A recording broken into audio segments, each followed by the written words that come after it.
मोहब्बत सिखाता है, अमन सिखाता है, प्रेम सिखाता है, ये लोग इस्लाम का नाम बदनाम करे। और राकेश पांडे भी एक बात ध्यान देना, ये एक कोई हीरोइन बन के आ रही है, पता नहीं क्या नाम, वो हिजाब पहन के आ जाती है, अभी 2 दिन पहले नाच गाना करती थी। ठीक है, अल्लाह उसको हिदायत दे। मुझे इतना गुस्सा आ रहा है कि मैं नीतीश कुमार जी को ऐसा कर दूंगी। अरे तुझे शामली के उस गुंडे हत्यारे बदमाश पे गुस्सा नहीं आया जिसने हिजाब नहीं पहनने के नाम पर एक स्त्री को मारकर दफना दिया, 2 छोटी छोटी बच्चियों को मारकर दफना दिया। ये हैदराबाद वालों को गुस्सा नहीं आता, गल्फ से शेख आते हैं, 11-11, 12-12 साल की बच्चियों से मुताह निकाह करते हैं, उनकी खरीद फरोख्त करते हैं, तब इन लोगों को गुस्सा नहीं आता है। आदिल बोलिए।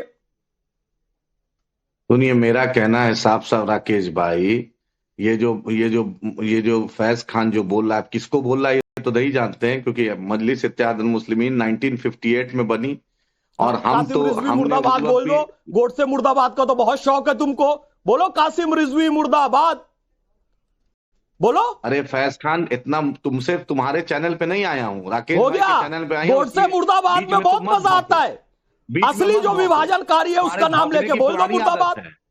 तुम्हारी भौंकने की पुरानी आदत है, तुम आरएसएस के पेरोल पे हो, तुम्हारे भौंकने की पुरानी आदत है, इसलिए तुम बीच में श्वान आ गया।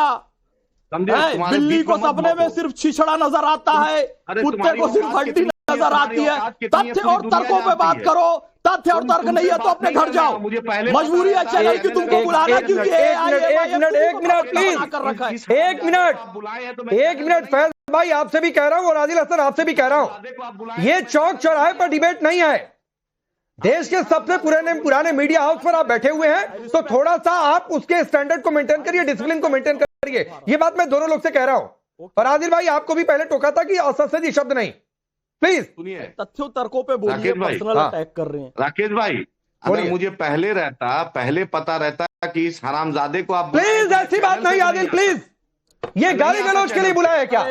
आपको फैज खान नहीं पसंद है, आप बोलिए, आप उनकी बात का जवाब नहीं देंगे। मैं आपसे सवाल करूंगा, आप मत काउंटर करिए, आप मत बातचीत करिए फैज खान से। ये मैं आपको विकल्प दे सकता हूं, लेकिन गाली गलौज का विकल्प नहीं दे सकता हूं। आदिल हसन, कुड़ते रहो, तिल मिलाते रहो, गाली गलौज का विकल्प मैं किसी को नहीं दे सकता हूं।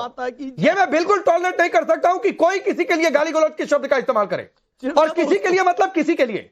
आदिल एक मिनट, फैज भाई रुक जाइए, फैज भाई रुक जाइए प्लीज, वो प्लीज कुछ बच्चे प्लीज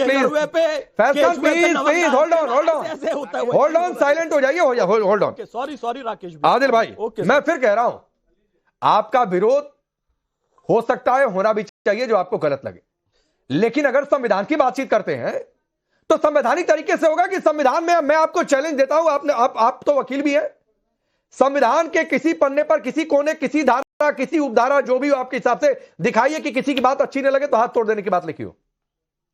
एकदम संविधान में राइट टू प्राइवेट डिफेंस है, हाथ तोड़ने की बात कहां लिखी है दिखाइए। राइट टू प्राइवेट डिफेंस है, संविधान कहता है राइट टू प्राइवेट। एक लड़की की इज्जत अस्मिता को आप तार कीजिएगा और लोग चुप बैठेंगे। मुख्यमंत्री को इतना ही भाव था तो मुख्यमंत्री उस लड़की को सीएमओ में बुलाकर माफी, छोटी बच्चियों का मुताह निकाह करवा रहे हैं ये लोग, देखिए शेखों को बुलाकर बिकवा रहे हैं बच्चियों को। फैज भाई रुक जाइए, फैज भाई रुक जाइए, होल्ड ऑन, फैज भाई रुक जाइए, ये सरकारी दलाल है, इसको क्यों बीच में? अरे प्लीज, मैंने रोक दिया दिल, प्लीज मत टैगिंग पर जाइए, मत सर्टिफिकेशन पर जाइए प्लीज, फिर वो आपको कुछ बोलेंगे। बीच में इसको भौंकने की आदत। हाँ मैंने रोक दिया उनको, रोक दिया।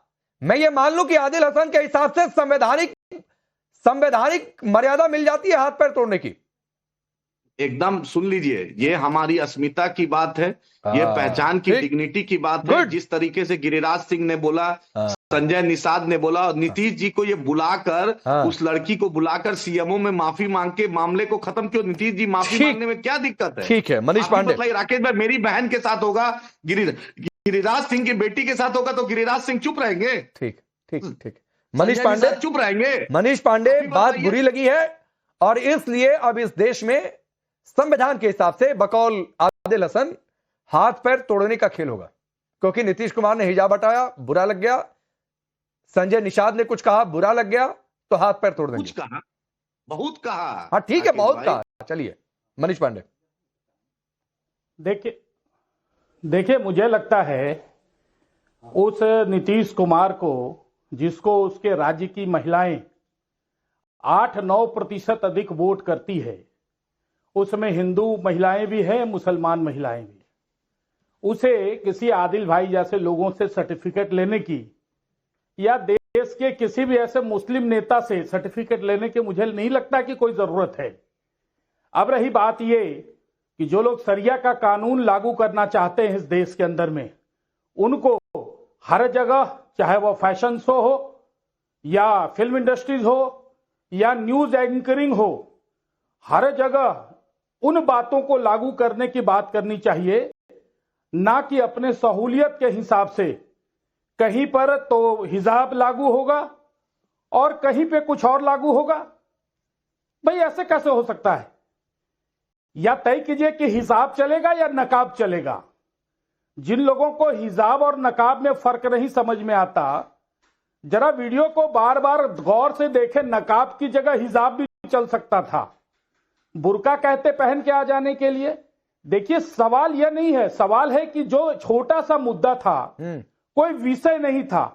एक पिता समान व्यक्ति जो राज्य का मुख्यमंत्री है, जिसको इस राज्य की अधिक से सर्वाधिक महिलाएं विश्व मतलब पसंद करती है, उसने अगर पिता की भूमिका में पूरा चेहरा ढका हुआ एक महिला जिसको प्रमाण पत्र दे रहे थे, अगर उसको हटाए, वो जो घटना है वो किसी के नजर में सही, किसी के नजर में गलत हो सकता है, लेकिन जिस प्रकार से उसको तूल दिया गया, जो लोग तूल दे रहे हैं वो तो पाकिस्तान का एक अपराधी बिहार के मुख्यमंत्री को धमकी दे रहा है। अगर उस पर 2 शब्द की भी अपनी चिंता प्रकट किए होते ना, तो मुझे लगता कि ऐसे लोगों के जहन में, दिलो दिमाग में थोड़ी बहुत संवेदनशीलता है। लेकिन यह कैसा प्रोपगंडा भाई, ये कैसा नैरेटिव, चिंता का विषय है मुझे लगता है, और बेवजह किसी बात को तूल देने की कोशिश की जा रही है। ठीक है, तौसीफ शाह, इल्तिजा मुफ्ती ने कहा जिंदगी, आऊंगा आदिल, एक बार सब लोग बोले, जिंदगी भर ना भूलने वाला सबक सिखाएंगे। कौन सा ऐसा सबक होता है, जरा समझाइए।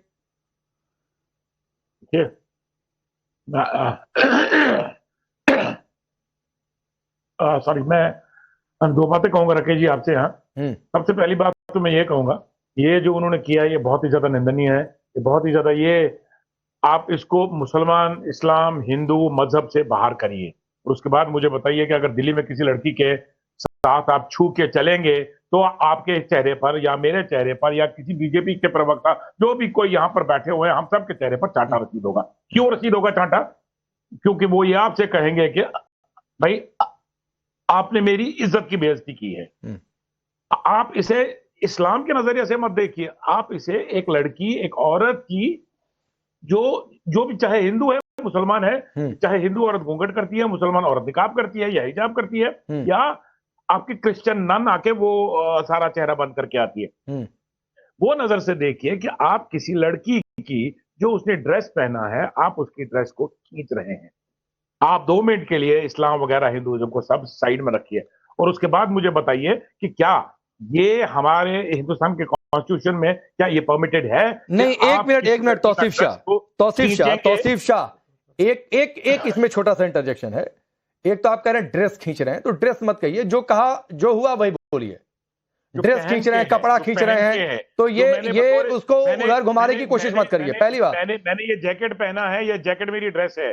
मैंने जो भी पहना है, शर्ट क्या है, टोपी भी अगर पहनी है, शर्ट क्या है, शर्ट क्या है? अरे जैकेट खींचा तो जैकेट बोलेंगे कि पैंट शर्ट भी उतार दिया बोल देंगे। लफ्जों में देखिए राकेश जी, लफ्जों में नहीं घूमना हमने। नहीं, क्यों नहीं लफ्जों में घूमना है? कुछ भी बोल देंगे। नहीं, लफ्जों में नहीं घूमना तो डिबेट ही नहीं करते हैं, बंद कर देते हैं शो। बात सुनिए, नहीं, एक मिनट तौसीफ शाह, मैं आपको भरपूर समय दूंगा। लफ्जों में नहीं घूमना है तो क्यों डिबेट करने का मतलब है? फिर तो आदिल के पार्टी के नेता की बात ठीक है, हाथ तोड़कर दूसरे हाथ में डाल देंगे। कोई कहेगा पैर तोड़ देंगे, कोई कहेगा चीखे निकाल देंगे, आप फिर कह देंगे नहीं लफ्जों में नहीं जाना है साहब। तो सर लफ्जों में जाना है, क्योंकि डिबेट फिर लफ्जों पर ही हो जाती है। आप अपनी बात रखिए, और मैं एक चीज और जोड़ देता हूं, अशोक गहलोत ने जब घूंघट उठाया था तब आपकी पार्टी के कितने नेताओं ने बोला था, जरा वो भी मुझे दिखा दीजिएगा। जब अशोक गहलोत ने जब उठाया था घूंघट, मैं अभी हम उसके ऊपर डिबेट नहीं करें, मगर फिर भी आपकी नॉलेज के लिए बता दूं। क्यों नहीं करेंगे? आप दिखाइए किसने क्या कहा था। क्यों नहीं कर रहे भाई? मैं फिर भी आपकी नॉलेज के लिए बता दूं कि तब भी हमारी तरफ से प्रक्रिया आई थी। उसके ऊपर क्यों नहीं करेंगे? दिखाइए। आप महबूबा मुफ्ती के, तौसीफ शाह आपकी तारीफ करूंगा मैं, आपके लिए क्लैप कर दूंगा। आप दिखाइए कि आपकी पार्टी की ओर से क्या प्रतिक्रिया आई थी, मुझे दिखा दीजिए।